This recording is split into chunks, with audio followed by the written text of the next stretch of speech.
when I am well, I really need to look after this vessel, the mind, the Hmm. body. Like,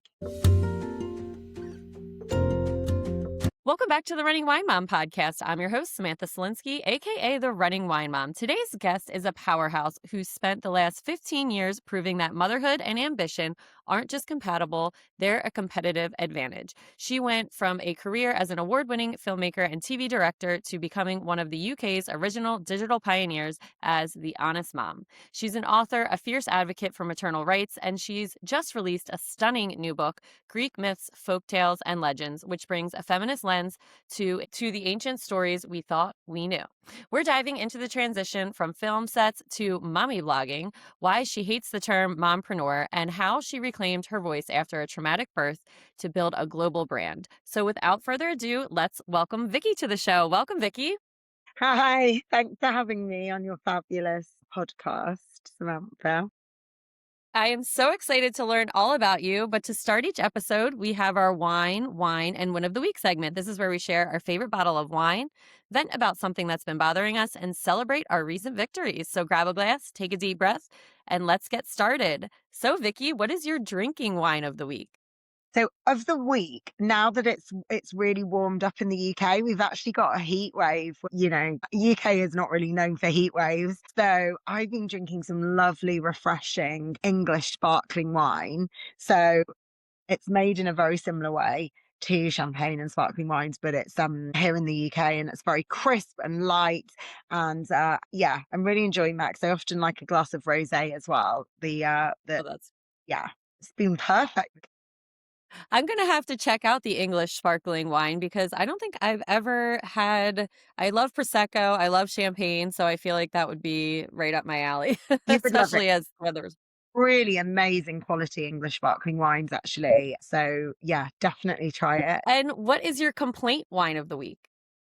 I would say that my daughter is at nursery and they constantly pick up every single bug going, which I is good for their immune system, but I feel like I've tested so much with one bug after another. I would just like to go to preschool and not come give us all some new bug, please. Because I've actually I had a sports injury and two slip discs.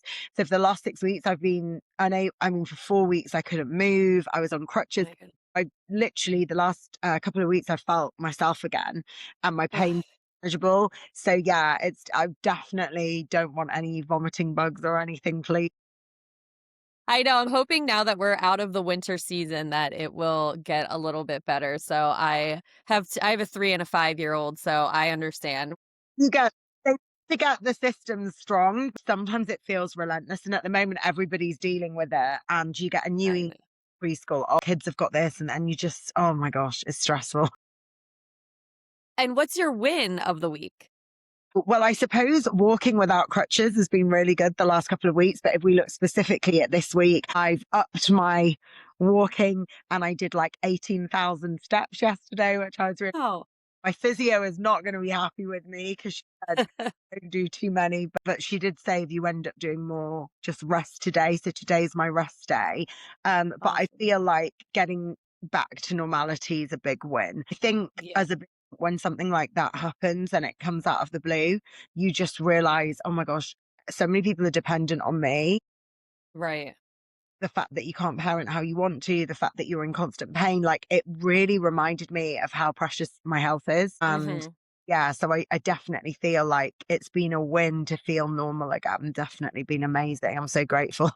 I know can't imagine as a mom being in such, like you were just saying, in that phase where you can't do anything and you are the most probably helpful person for them. It's just like, You do so much as a default parent, as yeah, you, everybody stepped up massively.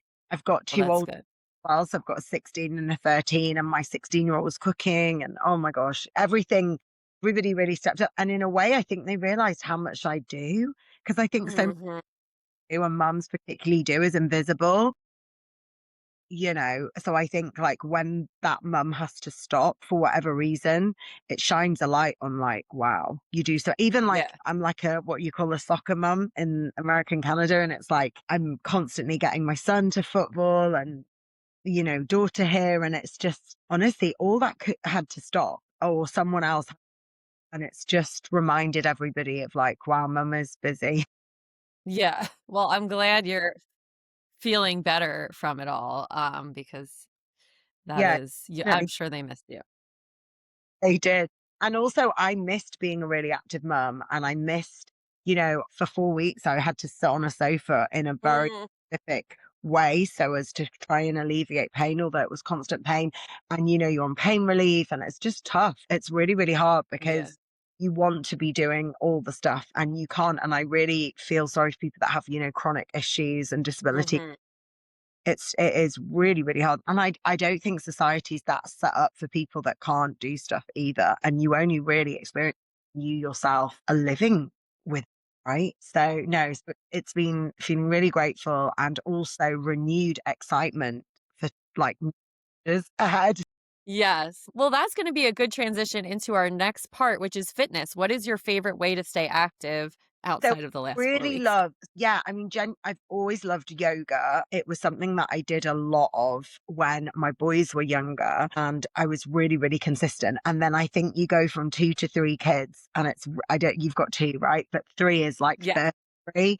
I think it was someone else said it and I took it from them. I'm like, that is it. And it's tough. So finding time. So I'm trying to do a bit more yoga at home.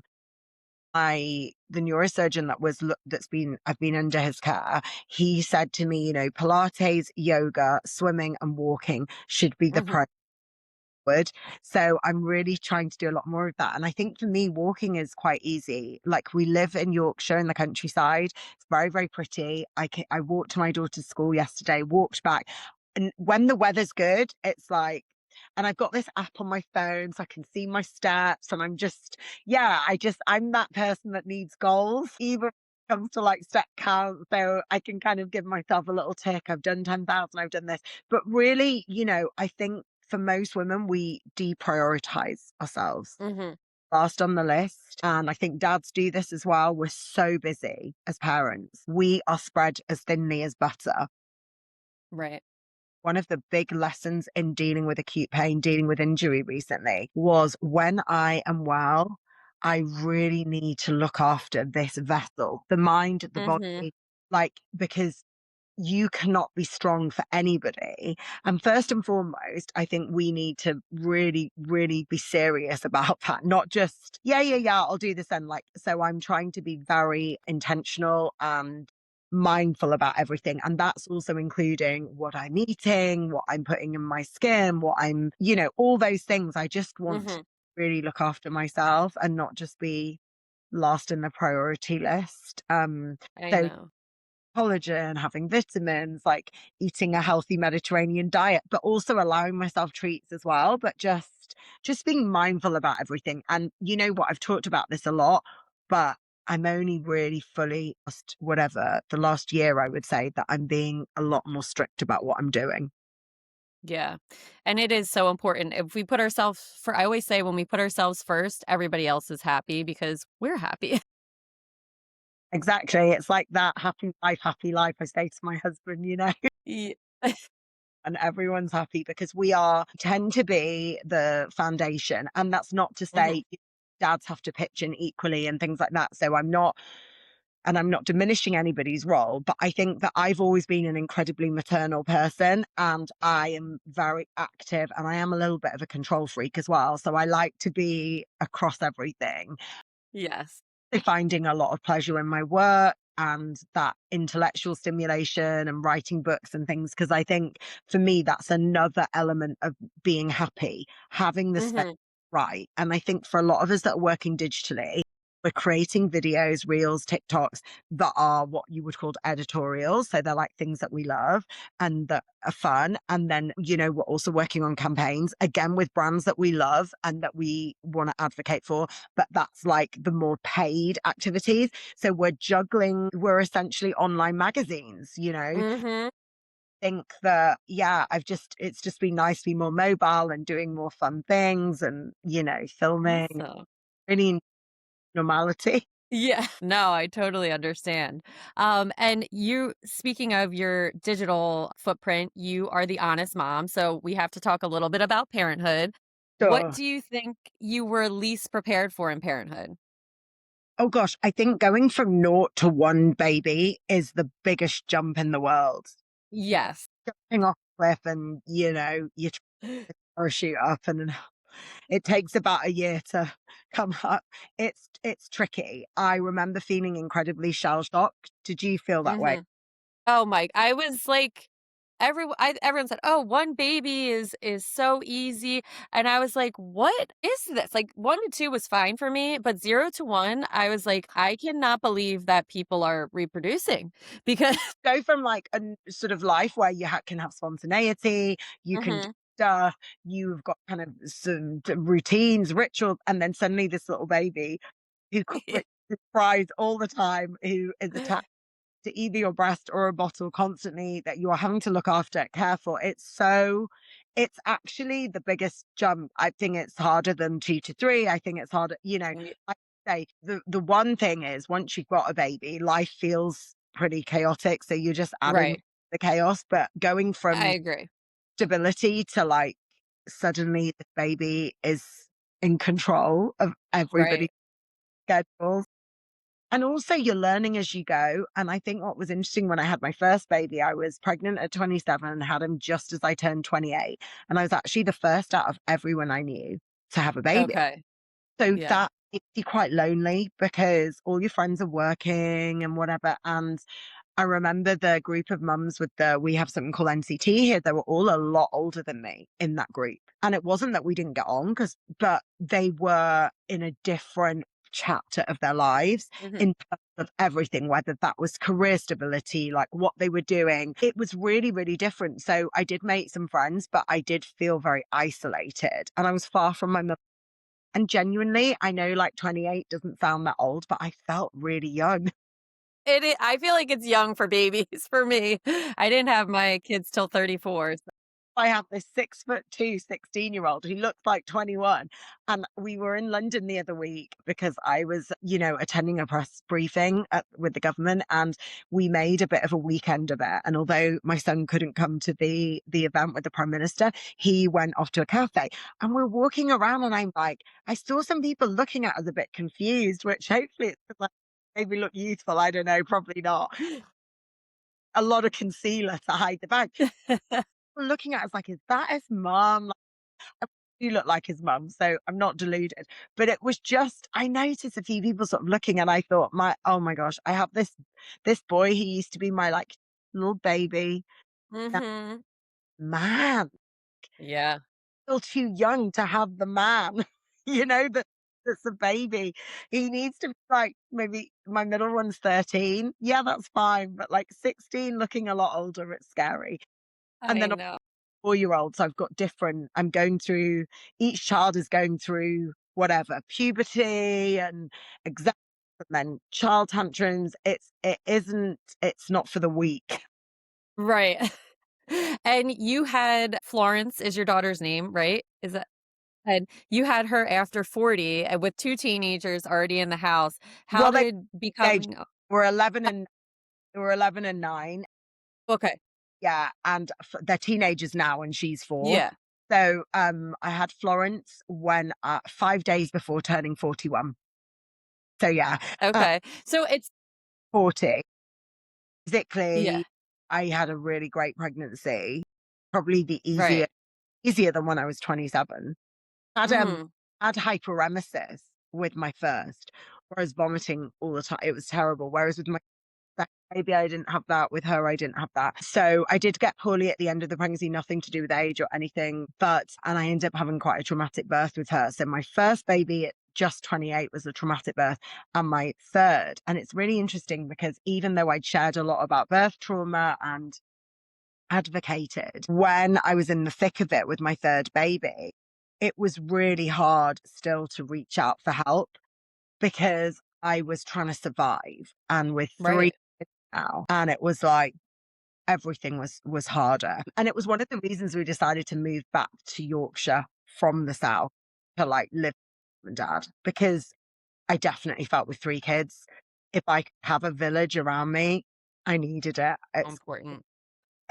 more than ever. Yeah. Um, so yeah, I think, wow, there's a lot of things that are great about having big age gaps.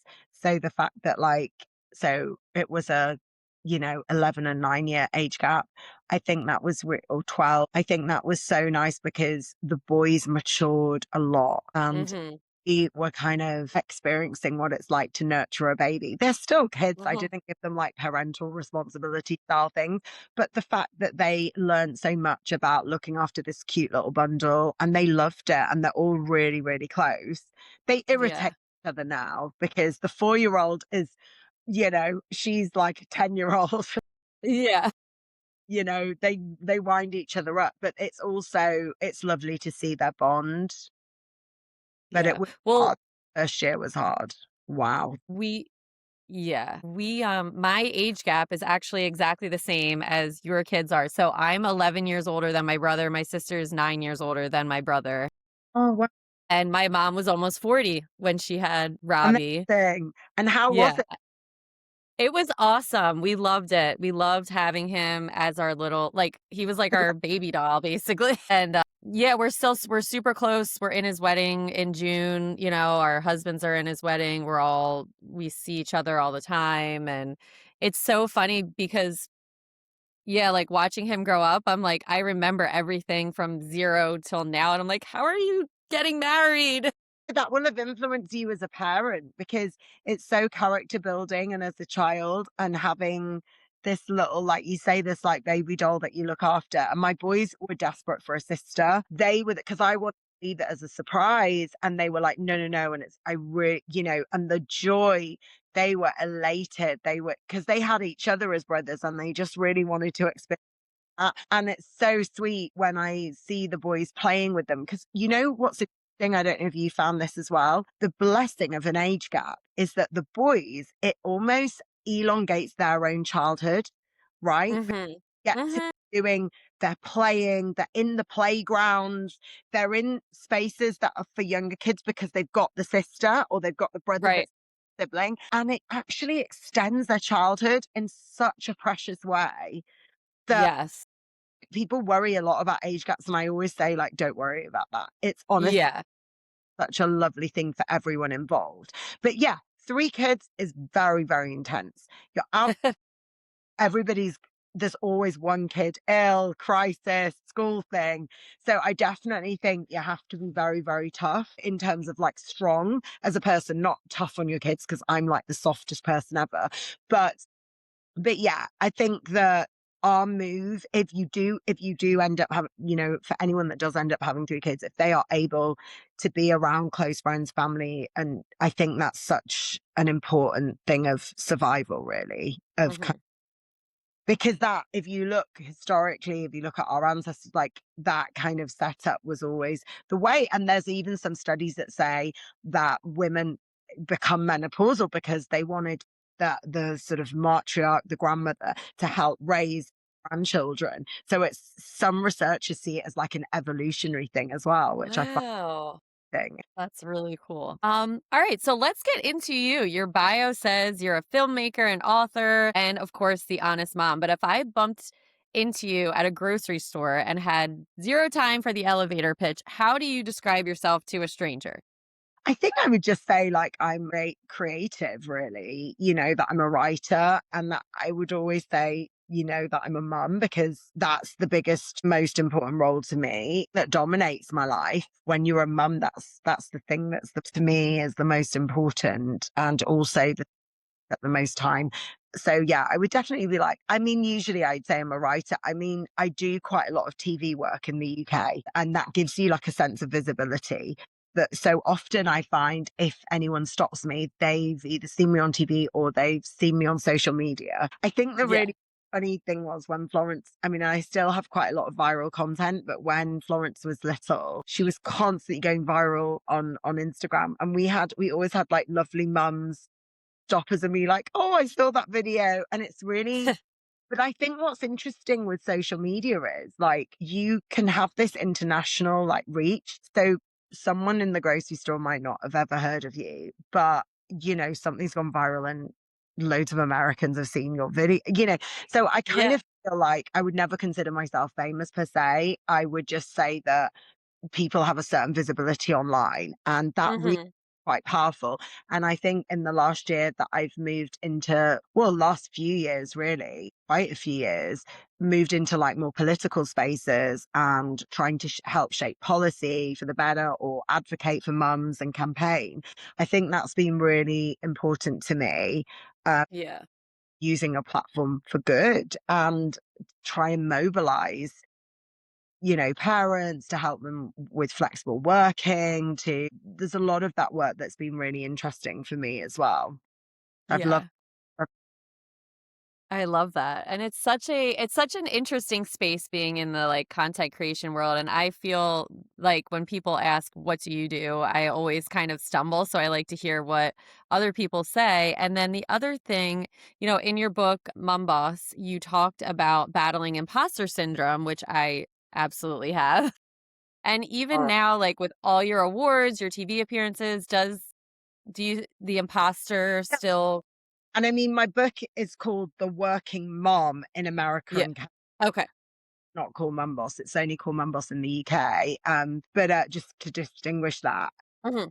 But I would say that I'm constantly feeling that way. And I would say that with every child, I've lost a huge amount of confidence. And I would say that even now, there is that thing of, going to like number 10, which is the equivalent of like going to the White House or something. I mean, it really is. Okay. I'm like, oh my gosh, should I be here? Kind of like, but also I think what was interesting, I was one of very few women working as a director when I worked in TV and film. And Mhm.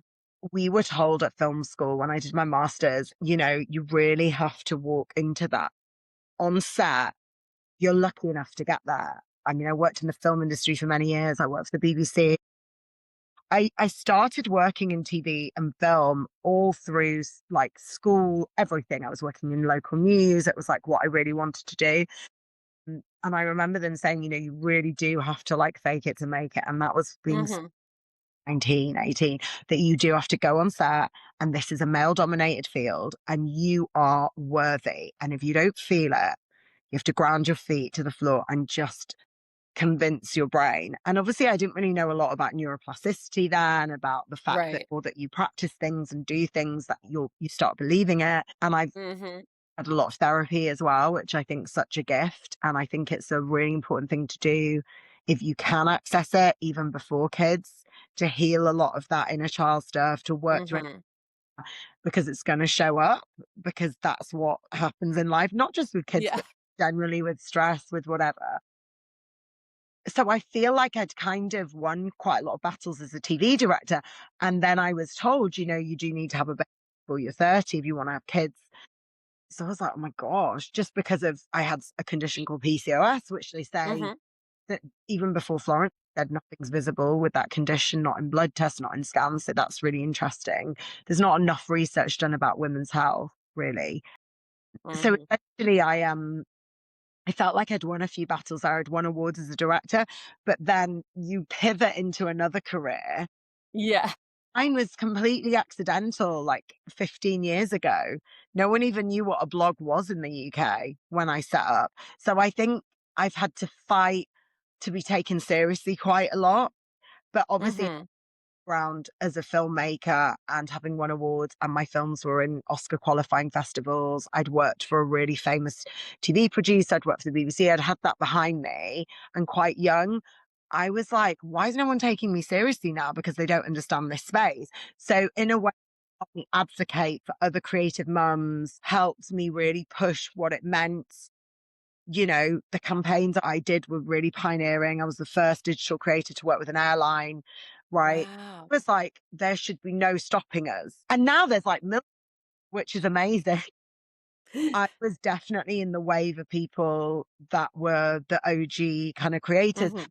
Also, I was one of the very first to come up with these really pioneering ideas of like let me be an ambassador, put me on the plane, let's do this, let's do, I was, because I'd had that directing background and I'd shot commercials and I made TV drama. And I was like, there's no limit to what we can do. We just put it online. So yeah, and I suppose now I'm just looking for more things to stimulate me and excite me. Mhm.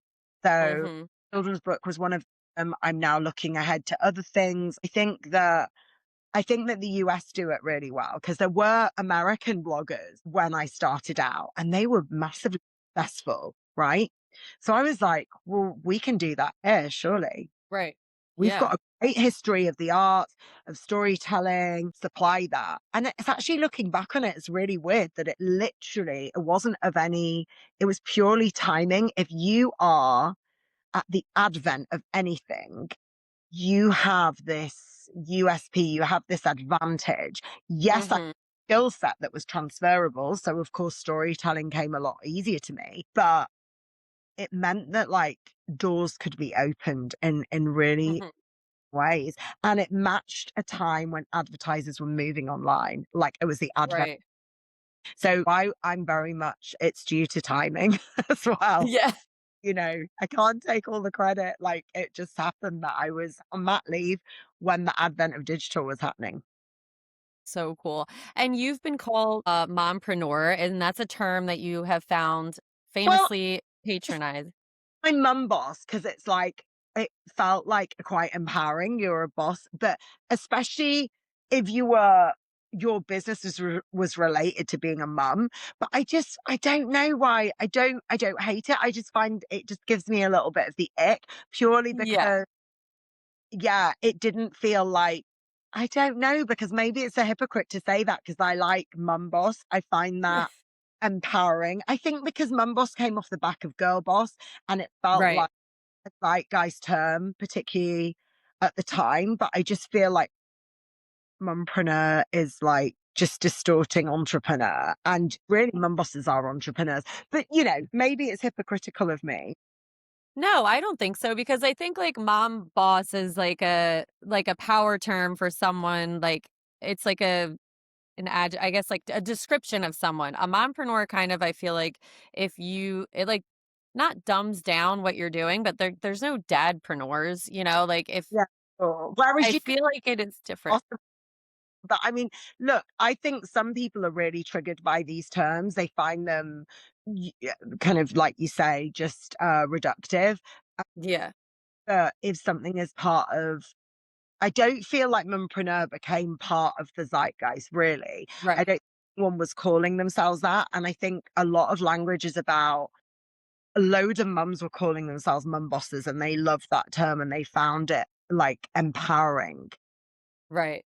So I think it's not because language is not just in a void. So I feel like mumpreneur was other people, like men mostly calling mums that. And it's also Right. about saying it. And where does that land and what does that feel like? I think that's what language is. Mhm. So really with Mum Boss, I saw women appropriate that term. I didn't invent it. So I took it from I was like, well, that's really what this is about. And my kids made me a boss. They made me a mum. Yeah. But I feel like entrepreneur has been something that has been given to us mostly from Yeah. you've got to make language work for you as long as it's not offensive, as long as it's not Mhm. hurting. If you find mumpreneur like exciting for you and validating and empowering, great. If you Yeah. don't, that's okay too. Like no one's pushing you to use things. I Yeah. definitely found something really exciting and made me feel really like confident and at a time when Yeah. I had a lot of confidence.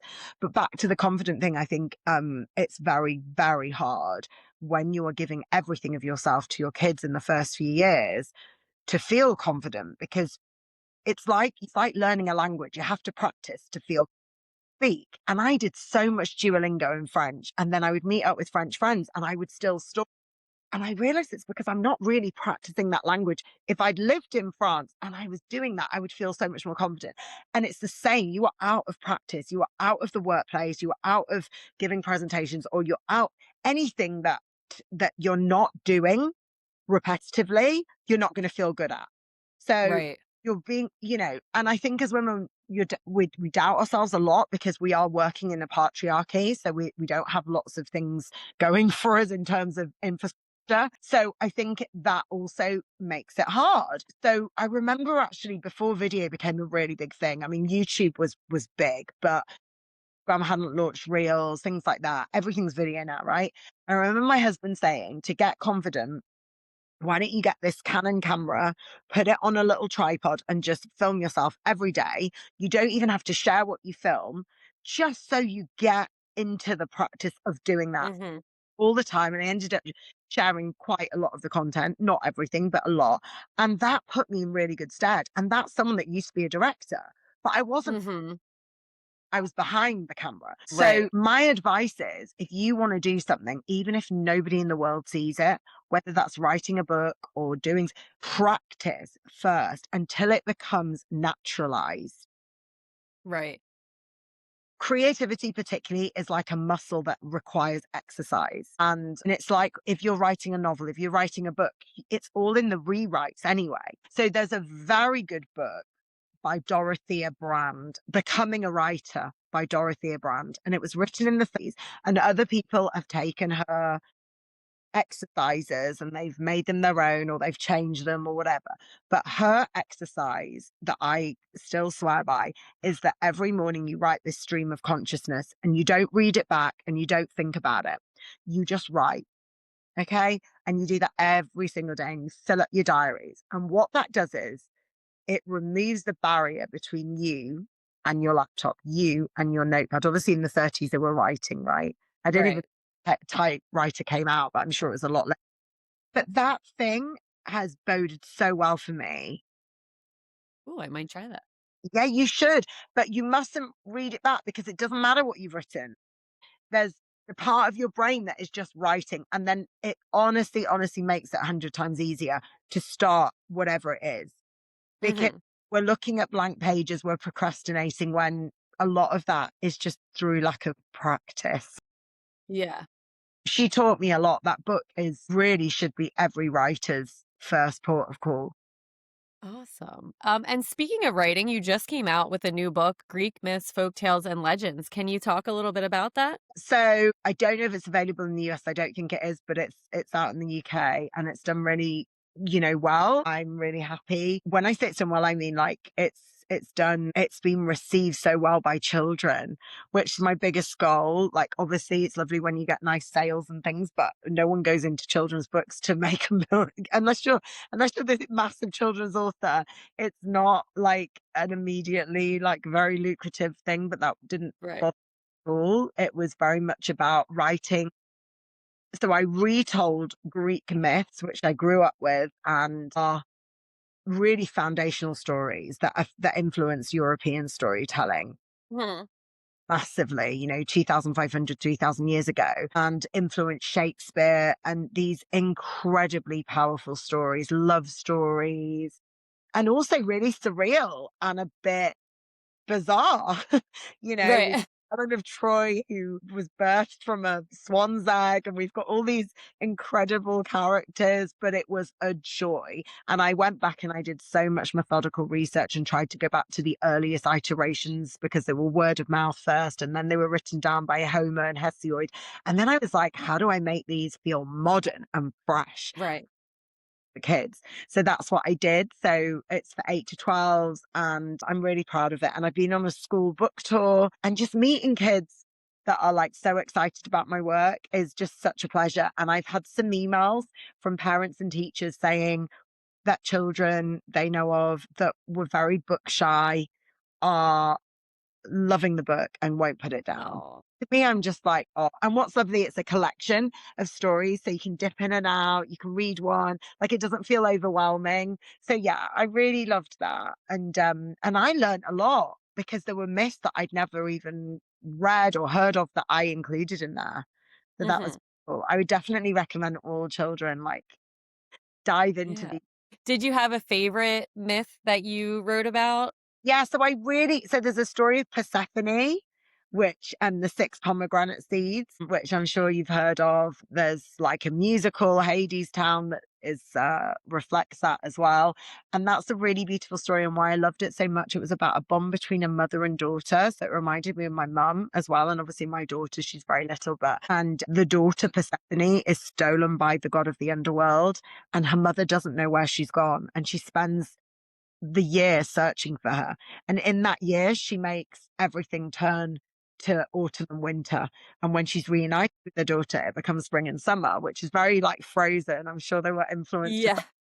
as so many modern movies have been influenced by Greek myths. But what's so lovely is just that this such a beautiful bond that they have, and the fact that Demeter, goddess of the harvest, will never stop searching for her daughter. And it just is very moving. And meanwhile, her daughter's in the underground, and she's, forced upon this marriage. And in some versions of the myth, she falls in love with Hades, in others she doesn't. And it's just a really interesting dynamic between world and the outer world. And actually, this I did loads of research, and Demeter and Persephone were like feminist heroes to Ooh, and they were heroes to the Romans. And they had these massive festivals where people would honor them. Because remember, in those days, the harvest, the crops were how everybody lived. So these are right. like such important goddesses. Mm-hmm. So it's so fascinating. So yeah, I just wanted to create stories that had more equality as well for children, so that both girls and boys would feel empowered by these heroes. Right.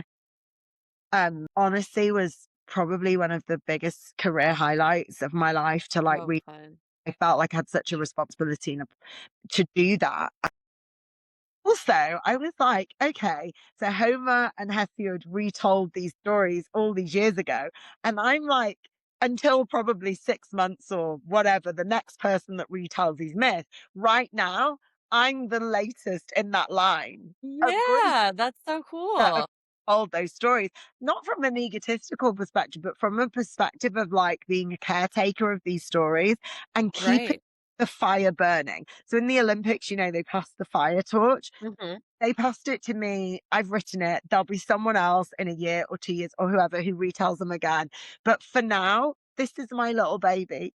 Right. Oh my gosh, that's such a fun way to think about it. I love that. Really. So, your platform has been just growing and reaching so many people, and you've had some awesome opportunities to work directly with Meta. And I always like to, selfishly ask some questions about growth as I'm trying to grow. And so are many of my followers, trying to grow social media. And sometimes it can feel like you're in the US term, the wild, wild west. You don't know what you're doing. So, for anyone listening, can you give some tips? Yeah, so I mean, I'm on the Facebook and Instagram creators program, and you have meetings with Meta, and they also invite me to these like lives with really big creators, and also people in the industry, like MDs of agencies and people at Meta, which has definitely over the last, I don't know how many years, few years, maybe 3, 4 years, have really helped me in terms of honing my voice, knowing my audience, providing value. There's a term, and I worked at the BBC and I still do freelance for the BBC work. There's a term, a Reithian term. So it's like based on this director general at BBC, where he was like, inform, educate, and entertain. And I think that's something that stuck with me, that I create content that I like consuming myself. So Mhm. I'm very fascinated by research. So I like to make these videos that are like, did you know? And it's very centered on parenting children, advice, also stuff that's quite unique that I Mhm. know about. And I'm like, well, if I didn't know my audience, and I obviously include the sources, or if I've been inspired by someone, I always credit, but it's like really important to me because I enjoy that. But I also enjoy quite funny stuff. So I think that my mix is like informative, educational, but also I like to do fun stuff. Again, it's Right. personality. So if you're a food creator, you need to work out what's the stuff I like to consume, how can I do it, and almost deconstruct stuff, play around. So get your light ring, shoot different angles, make sure you're not shooting into the light, make sure everything's in focus. Because the thing is, all these platforms, they want crisp, they want good, clear imagery, right? And they Mhm. well lit. for my audience, it's very time short. So I aim no more than 10 seconds because I know that really, if you look at the research, people only have a 3-second attention span. So you've got to hook Mhm. second. I know that trending music's really important.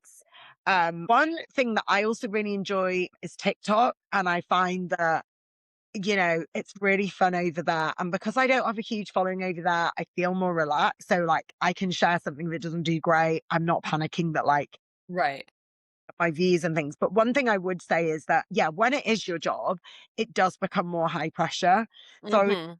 a period where you're building and growing, you can try lots of things. You can try things through the trial reels before you post, which is a good way to do that. But equally, I think you, like anything, you need to be very specific. So, for instance, if you're sharing a reel, you should have quite a long caption because what you're doing is you're telling the algorithm exactly what they're doing so they know how Mhm. to do your reel to. And most of the people they're directing to are non followers. Right. So I think there's a bit of a thing like short content, useful or entertaining. Consistency is so key. So really ideally Mhm. posting once a day if you can, or if you can't, make sure it's every 2 days and make sure you're teaching the algorithm that every 2 days you are going to post, right? Because Right. essentially it's a machine. It's similar to Google. You have to let it learn from you. And guess Yeah. what? Become a trusted person, creator to the algorithm, to whatever, they will repay you in reach. But you do have Yeah. to stick to things and you do have to meet the criteria of well shot and then, all these things. I find that text on top of videos does really well because people are like reading in a loop and then they've watched it like 2, 3 times. Yes. But also Facebook is a great place to like upload and to earn from. So Mhm. I mix it up. I do videos on Instagram that I instantly cross over to Post. share, but then also upload onto Facebook natively. And then that's Okay. more money. And I would say as well that don't worry about repeating yourself. Because if you think that the majority of people that are watching your content Instagram and Facebook are pushing out to people that don't originally follow you. You can Right. just, so if something did really well, you can repeat it in 2 weeks' time. No one's Mhm. gonna be like, oh, she repeated that. And loads of creators do that. So I think do your research, save things that you like, recreate stuff that say a trend, but always caption who's inspired you. Just really think about the stuff that you want to do and put out there. Yeah. And the easiest way to do that is what do I like watching? What entertains me? How can I make my version of it and make it unique? That's awesome. Well, you have given us so much wonderful information. I loved chatting with you, and I really appreciate you coming on the podcast. But I'm going to leave the listeners with one last question. You are the honest mom. What is one piece of advice that you would give to parents who are trying to juggle it all and maybe feel like everyone else is more curated than them or have it all together?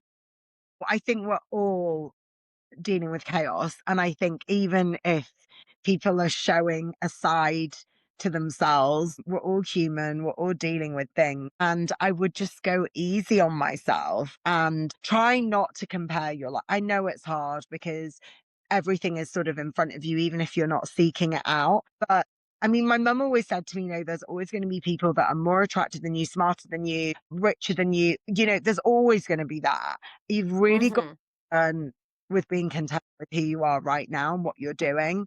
And I would say things that distract you from some of that noise in a way and because really what it is just you being hard on yourself and feeling Right.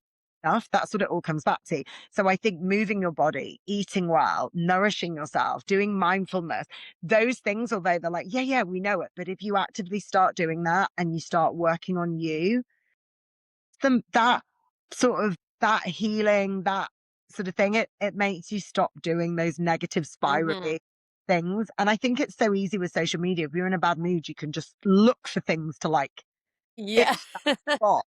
Well, stop doing that. Go play some nice music, paint, draw, write, journal. Right. Go watch. There's amazing stuff on Netflix and on TV. Like, go and just I don't know, like feel stimulated. But I also think one thing that's always stuck with me is that if you don't live your life, you can't really do creative stuff. You So know, true. constantly just constantly making reels or doing stuff about nothing. You do have to like live and like that should be the most important thing really. So I hope that's useful. Yes, it Yeah, is. I think that is much. I've loved it. It's been great. yes. This was so fun, and I Yeah. think that is certainly the perfect place to end it, so it's gonna bring us to the end of another episode of The Running Wine Mom. Again, I think that one of my biggest takeaways, as you said, with the imposter syndrome and going for it, just stop waiting for permission to be the hero of our own stories, whether you're navigating a career pivot or just trying to survive the school run. So thank you for reminding us all of that. You do have to take risks and it's Yeah. not gonna work out all the time, and that's okay, like, in the same way you're gonna have bad days parenting and great days parenting, but you do just make some leaps and feel uncomfortable at times because that's the only way to grow, and if things don't work out, that's okay. There's another you pick change, you do different stuff, like, it never ends. That's just life, isn't it? It's just constantly Yes. change, so I hope that's really useful. Thanks, Samantha. So Listeners can find you. As always, thank you so much for joining us on The Running Wine Mom and spending time with us. Don't forget to subscribe, leave a review, and share this episode with a mom who needs to hear it. You can follow me on Instagram at the running wine mom underscore. And Vicky, where can the listeners find you? honest mum. Awesome. And I will link all of that. Thank you so much for joining us today. Remember, you are strong, you are capable, and you are all amazing. Until next time, keep running, keep sipping, keep embracing the joy of motherhood. And thank you, Vicky, for joining us. Thank you so much, Samantha. Thank you. See you guys next Tuesday.